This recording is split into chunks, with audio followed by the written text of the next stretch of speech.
Hello বন্ধুরা, দেখো আজকে আমি কি রান্না করতে চলেছি। এটা আমার সোনুর ফেভারিট খাবার। হ্যাঁ, তা কড়াইতে তেল দিয়ে দিয়েছি, আর এর সাথে আমি দিয়ে দেবো 1 চামচের মতো ঘি।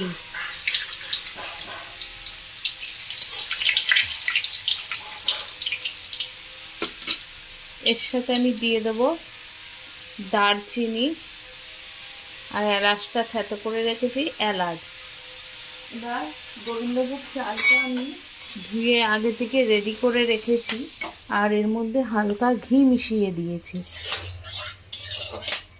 ব্যাস, তেল আর ঘিয়ের মিশ্রণ রেডি। এবার চাল থেকে জল ঝরিয়ে রেখেছি, সেই চালটা আমি একে একে তেলের মধ্যে দিয়ে দেবো। এটা আমার ছেলের খুবই পছন্দের খাবার, ও খুব ভালোবাসে, কিন্তু ও জানে না আজকে যে আমি এর জন্য বানাচ্ছি। ওই স্কুলে গেছে, এসে দেখে খুবই সারপ্রাইজ হয়ে যাবে। এবার চালটা একটু ভাজা হতে হতে ততক্ষণ আমি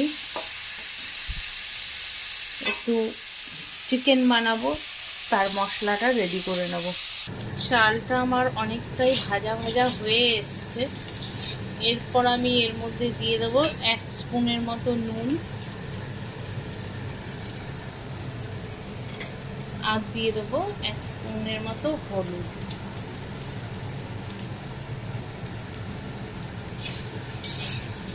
দিয়ে এবার এটাকে ভালো করে মিক্সড করে নেব।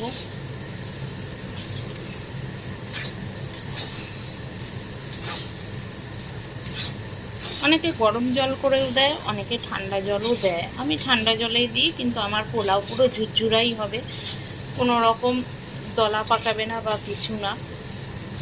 আর এটা আমি মিষ্টি পোলাও বানাবো, যেহেতু ছেলের জন্য বানাচ্ছি, ও এটাই খেতে ভালোবাসে।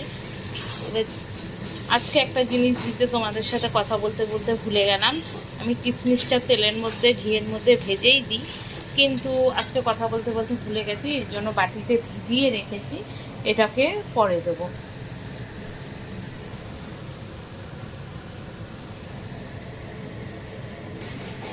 এবার বাটিতে যে কিশমিশগুলো আমি ভিজিয়ে রেখেছিলাম, সেগুলো এর মধ্যে দিয়ে একটু নেড়ে চেড়ে নেবো।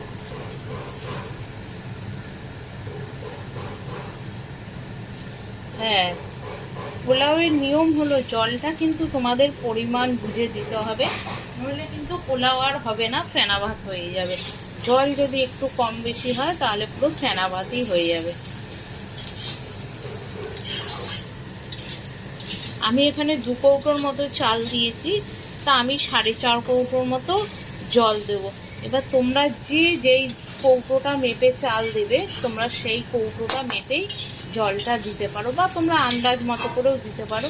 আমি এখানে 4.5 কৌটোর মতো জল দেবো, তাহলে আমার কিন্তু পোলাওটা পুরো ঝুরঝুরা হবে। দেখো আমার চালটা হয়ে গেছে ভাজা ভাজা, আর আমাকে ভাজার দরকার নেই। আর এবার আমি জলটা দিয়ে দেবো।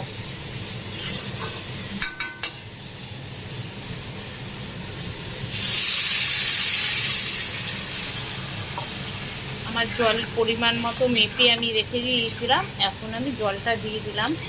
এবার আমি গ্যাসটাকে একটু লো হিটে করে ঢেকে দেবো। পোলাও যতক্ষণ রেডি হচ্ছে ততক্ষণ আমাকে আমার সোনুকে আনতে যেতে হবে স্কুলে, ছুটির টাইম হয়ে গেছে, সেই জন্য এবার আমি রেডি হয়ে নেব। আর এখানে দেখো মিস্ত্রিদের চা বসেছে, ওরা চা খাবে, লিকার চা। সেই জন্য এখন আর তোমাদের সাথে বলতে পারছি না, পরে আবার কথা হবে, কিন্তু তাও একটু পোলাওয়ের ফিনিশিংটা আমি তোমাদের লাস্টে দেখিয়ে দিয়েই যাবো। দেখে নেবো এবার পোলাওয়ের কতটা জল টেনেছে। দেখো পোলাওটা ফুটে গেছে, এবার একটু নেড়ে দেবো। চালটা আর একটু সেদ্ধ হবে, তারপর আমি মিষ্টি দেবো। যে যেরকম পরিমাণে পছন্দ করো মিষ্টি, সেই রকমভাবেই মিষ্টিটা দেবে। আমি একটু পোলাওতে মিষ্টি খাই, আমি মিষ্টিই দেবো। হ্যাঁ বন্ধুরা, চলো এবার ঢাকাটা সরিয়ে দেখে নিই আমার পোলাওয়ের কি কন্ডিশন। বাহ, জল পুরো ঝরে গেছে, দেখে নাও। এবার আমি এর মধ্যে মিষ্টিটা মিক্স করে দেবো।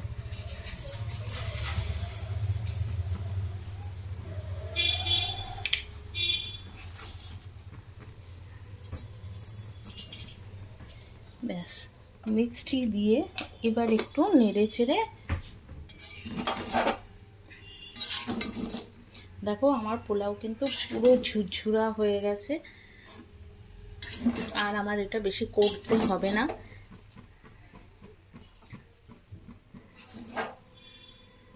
দেখো খুব সুন্দর ঝুরঝুরা হয়ে গেছে। আমি যখনই পোলাও করি এই রকমভাবেই করি। আর এর মধ্যে একটুখানি ওপর দিয়ে ঘি ছড়িয়ে দেবো। এবার এটা এরকম বসিয়ে রেখে দেবো লো হিটে, ঢেকে দিয়ে, চিনিটা যাতে মিক্সড হয়ে যায়। আমার সোনু এসে দেখে খুব আজকে খুশি হবে, ওর মনের পছন্দ মতো খাবার। দেখে না পুরো পোলাওটা পুরো ঝুরঝুরে, কোনো গায়ে লাগবেও না, কিচ্ছু না। এই দেখো পুরো একদম ঝুরঝুরে টাইপের পোলাও। তোমরা চাইলে এরকমভাবে বাড়িতে বানিয়ে অবশ্যই খেতে পারো। কিন্তু অনেকেই বলো পোলাও গলে যায়, এই হয়, কিন্তু আমার পোলাও কোনোদিন গলে যায় না। আমি এবার ঢেকে দিলাম, শেষ করছি ব্লগটা। আমার ছেলেকে আনতে যাওয়ার সময় হয়ে গেছে।